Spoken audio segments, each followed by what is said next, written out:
Hello there folks, hope you're doing well. My name is Questionator, and today I have a meta tier list for the Wild Horde update.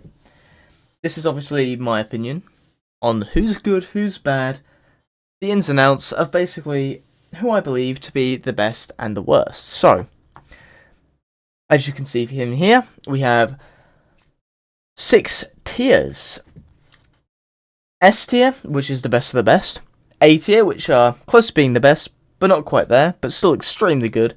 A-star tier, which is basically high school champions, which require you to actually be good at the game to play. B tier, which is your average champion. C tier, which is the kind of situational picks or maybe slightly underperforming picks. And D tier, which are champions that are pretty crap. So, let's get stuck right in. Today I will be going over each individual placement, why I think they deserve to be there, through reasoning, through what I just experienced, and basically going through this tier list and explaining. So let's start with Imani. Horrible bugs, terrible ultimates, extremely easy to flank, and lacks survivability. Her own abilities also make her a lot easier to kill by limiting movement, and yeah, she's just not looking good. Genos is kind of the same thing. His healing numbers are pretty terrible. He's got no survivability other than the fact that he can heal through walls. And on top of that, he can't sustain tanks very well for a support. And it's just very, very lackluster. Maldamba. He also struggles with sustaining tanks. He has great utility though, although he still struggles with sustaining tanks, so he can't go into any tier above D because he just can't heal them enough. He struggles so bad with it that if his tank just doesn't buy rejuvenate, he loses because his tanks just won't live long enough to actually put pressure on enemy teams to take space. And Realm, lackluster damage due to spread on his minigun. So when he's firing, he has spread on his minigun, and it's so bad that he may as well be dealing 400 DPS at, any range past 40 units. And he's just one big ult battery for the enemy team as well. Plus, he also slows himself down when firing. His movement ability is extremely counterable, and his ultimate is also extremely easy to avoid. I think that's enough said. Next up, we move on to C tier, starting with Buck at the top here. Buck is an extremely situational dive champion who relies on team compositions, but when he does have a good team comp, he will absolutely demolish the enemy team, no questions asked. But if he doesn't have that team comp, he will struggle massively. Cassie, mediocre, underwhelming DPS, lacks effectiveness against shields, and generally speaking, she can't really deal with flanks that well. With a lot of powerful flanks in the meta right now, she will struggle. Grok's an okay off support. He's got good AoE damage against deployables, but as a solo healer, he is terrible, so I can't justify putting him above C tier. Inara, worst point tank in the game now. She struggles with survivability for a point tank, which is a big problem. She struggles with keeping herself sustained and preventing herself from taking damage, even with Impasse and Mother's Grace, or Erlenguard, whatever the hell the ability's called. Her ultimate also just gets demolished by Unbound, so it's just not really a decent choice unless it's a last resort. Kinessa, situational, as with both snipers, although when she is in a good map and a good situation, she does do a hell of a lot of oppressive stuff. No, that pun was not intended. Next up, Moji. Situational flank on a good map and on close range, she has insane DPS, but she has the same size hitbox as basically Azan and Nyx, which is really big, by the way, and an even bigger headshot hitbox as well. And her ultimate is, well, countered by Unbound pretty easily, and also pretty countered with good positioning by the enemy team. She's very situational. Ceres, channel healing is just not very good currently. She has good survivability with Veil card and Shadow Travel with a good ultimate, but her damage in general and the other part of her kit with the stun is pretty easy for the enemies to avoid as well. And also Ceres, after she uses Shadow Travel, is pretty susceptible to dive within half a second, basically. Next up, Strix. Same reasons as Kinessa, but slightly weaker, I would say, due to base kit Illuminate and no instant mobility. He relies on a mobility card whilst going invisible, but now with basic Illuminate being 40 units, I think, he's just not that great. Tiberius. Tiberius does okay damage, but with the ricochet mechanic, you don't really see it that often. You don't really get too much value out of combat trends because people will just stop peeking you.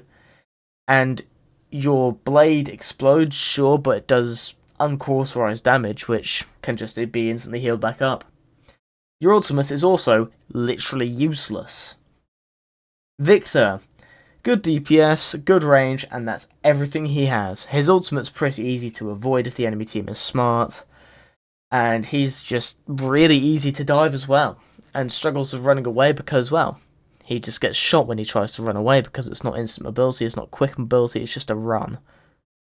Vora. She struggles with killing anything right now. She has pretty range as well, she's got okay survivability, and her ultimate is probably the worst execute in the game. She just struggles right now, and she needs some more buffs, I think. Sati. Mediocre DPS for a hit scan, mediocre range, mediocre anti-flank capability with a pretty bad ultimate and a useless ability. I think that's enough said about her. And finally, Omen. Omen has no range at all, but insane close range DPS. Okay anti-flank capabilities, but struggles if the flank has any form of range. And depending on the map, he will be either a decent choice or absolute garbage. So C tier he goes. Alright, moving on to the B tier. We start with Androxus at the top here. Androxus has mediocre everything for a flank, mediocre DPS, mediocre range, mediocre survivability, decent damn mobility, good ultimate. You can't really go wrong with Androxus right now.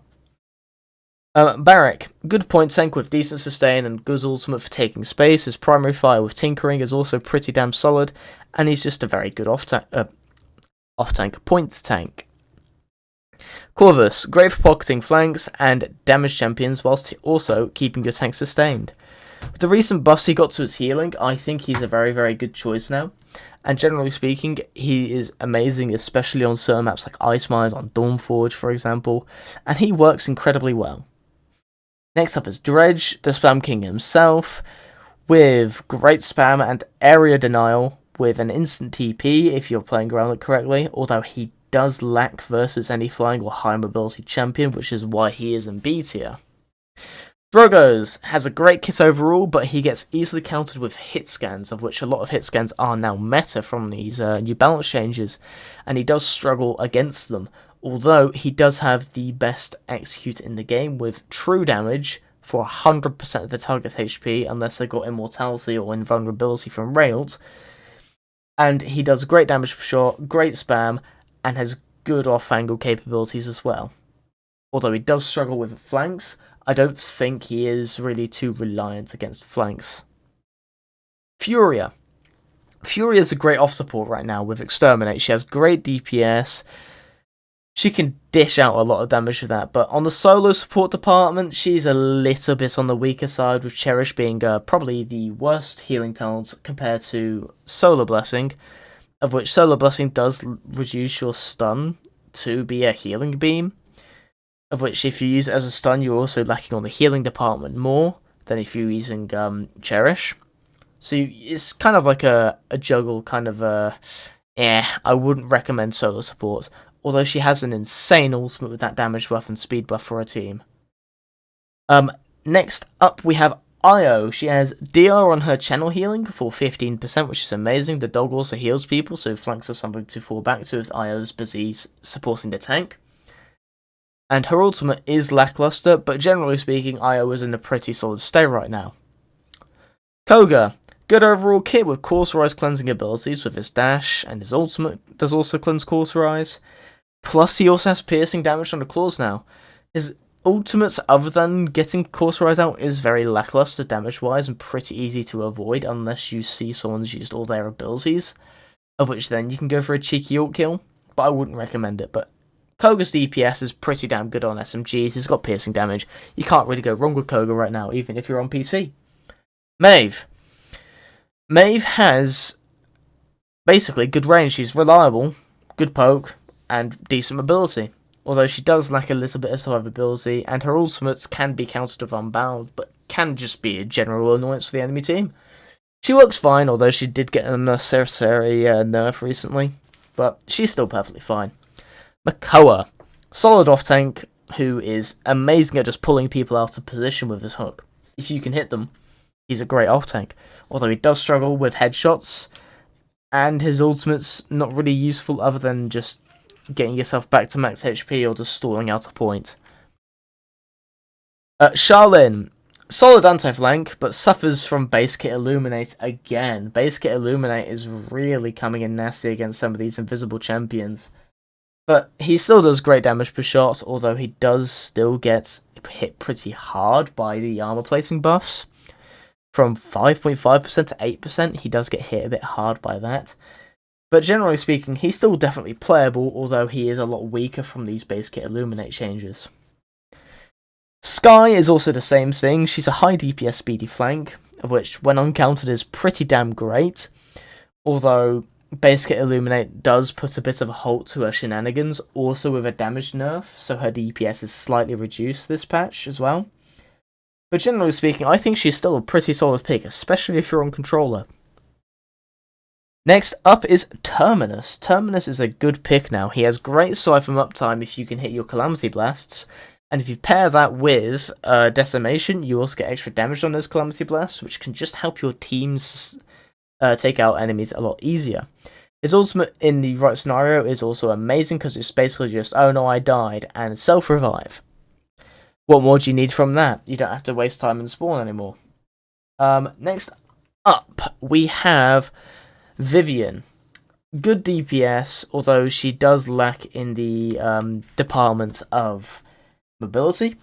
She's got great survivability, she reveals opponents pretty easily with her sensors, and generally speaking is very good with her ultimate, which lasts forever until it's broken or she dies.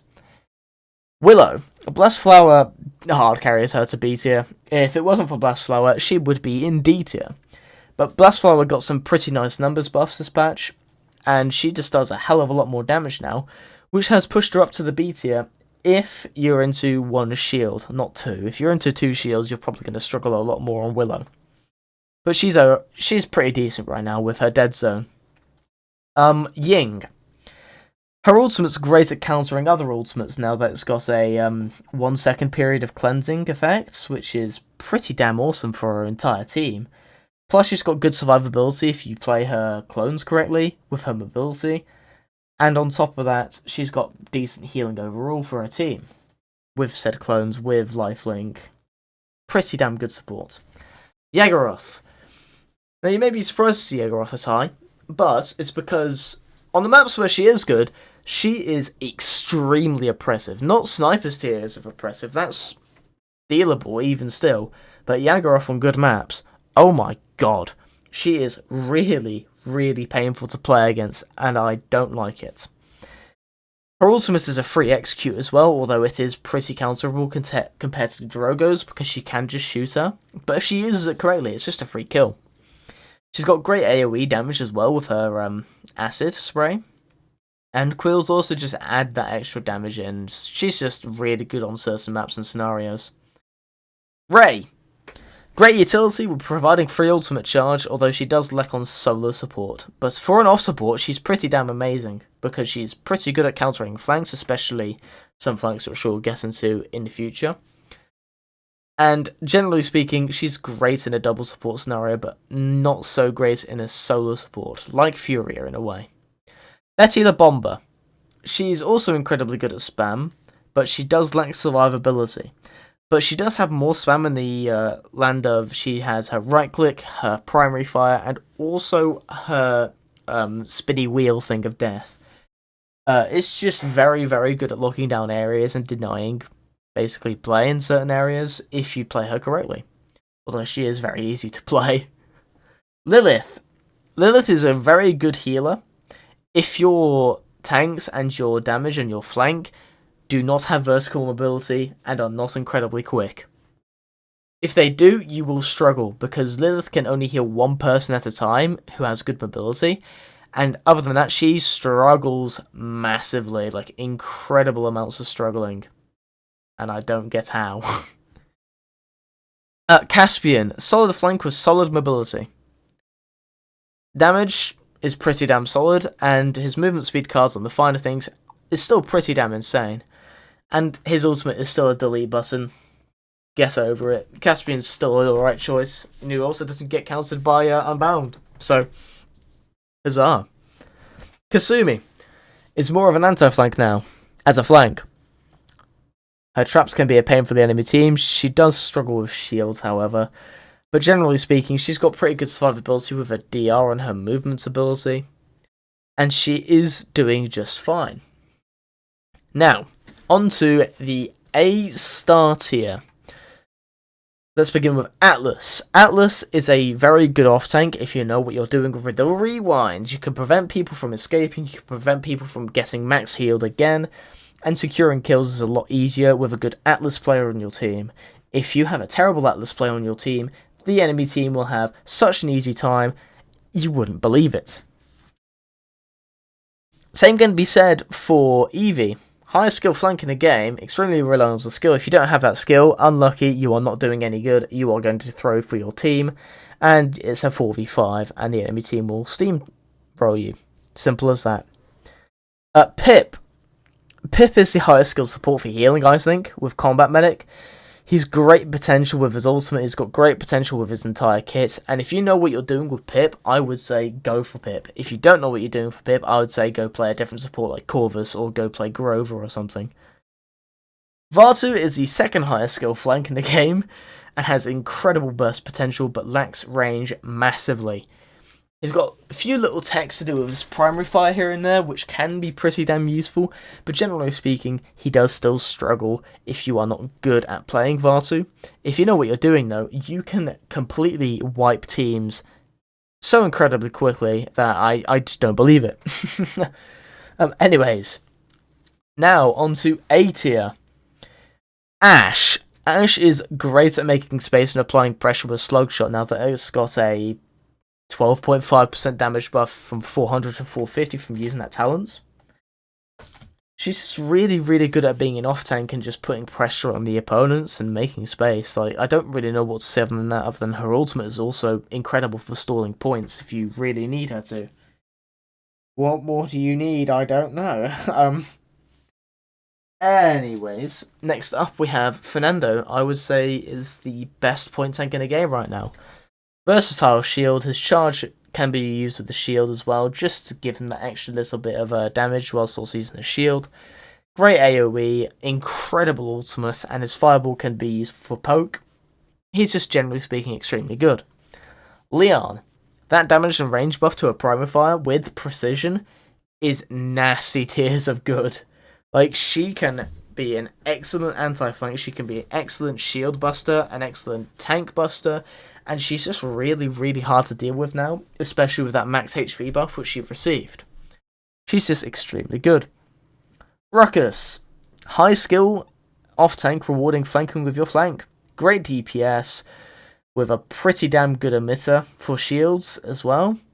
And on top of that, he's got a very nasty ultimate when used correctly. Nothing more to say there. Talus. High DPS, speedy flank with an instant teleport. I think that is literally all I need to say. Combine that with controller, yeah, have fun. Tyra, extremely good DPS and very tanky in this good situation. Very reliable choice, although does lack the mobility that other DPS have at this tier. But generally speaking, she is pretty damn good. She's a team player with Hunting Party still, I say. Xin.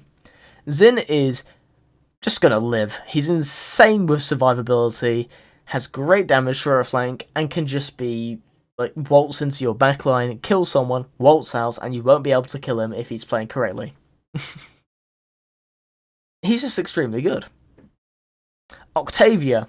Octavia has insane range, with insane DPS, and provides passive buffs to her teammates with a funky area of denial ultimate, of which if you display a force, is also really good at securing kills if an opponent is unfortunate enough to be caught in it. Really, really good on controller as well. Azan is next up, And he's just a big beefy tank who can make insane amounts of space with his flank and can just do stupid stuff and get away with it. His ultimate is basically a get out of jail free card, and his dash can be used to stun people to get an easier kill. His walls can also lock you in place so you can't escape.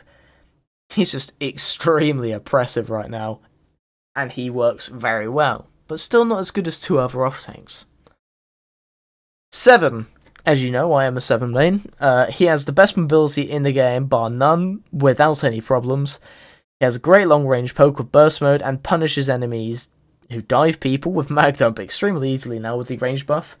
And he's able to dive people even easier with mag dump after you put one burst into someone and then mag dump for 4 shots, which is a combined total of 2700 damage. If you include the fire ticks from Tribunal, I think that goes up to 3000 burst, which is really, really good combos. I love what they've done with 7 this patch. But anyways, on to the next one, Nyx. Royal Presence makes her survivability pretty damn insane. She can also root flanks that are harassing teammates just to make them even easier to kill. And her ultimate can be used to make her even more damn tanky when trying to take a point. She's also got Poison Aura, which is just damage over time, which is really, really good for ult charge, and also just deals damage to enemies really easily. And if they don't have decent healing over time, they may struggle against you. And finally, we have the 5 champions of S tier. The best of the game right now. We have 1 damage, 1 support, 2 tanks, and 1 flank. Bomb King as our S tier damage, insane damage potential, insane mobility, great area of effect of abilities with his Grumpy Bomb and his ultimate as well, I will say, which also does insane damage to a single target. You know, he's just stupid tiers of good. Grover, he can heal through walls with good burst healing plus constant AoE healing, and an amazing ultimate of which if it cancels early, he gets ult refund on, which is really, really garbage to play against.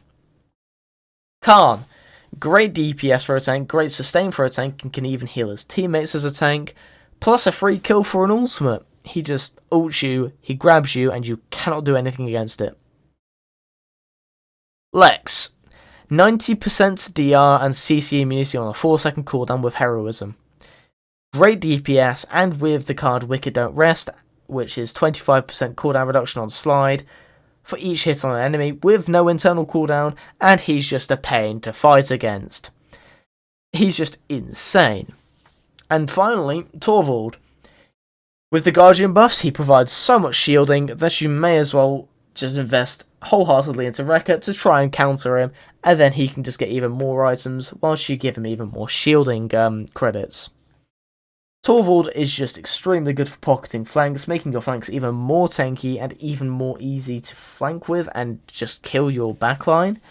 And he's just got such a crazy ultimate for just displacing people and throwing them off the maps and used correctly as well, for taking back points as well. Torvald is just extremely annoying to play against, and I see why. He can also counter flanks with his silence. What more does this old man need? I don't understand. But anyways, that's the tier list, folks. I do hope you enjoy. This is a pretty decently long video, so if you could be as kind to subscribe and like this video since you've watched through this entire time. And I hope to see your comments as well, to see what you guys think should be changed around this tier list. I'm not sure. But generally speaking, this is what I believe to be the tier list currently. Anyways, I hope you guys enjoyed as I said earlier, and I'll see you in the next one. Bye-bye now.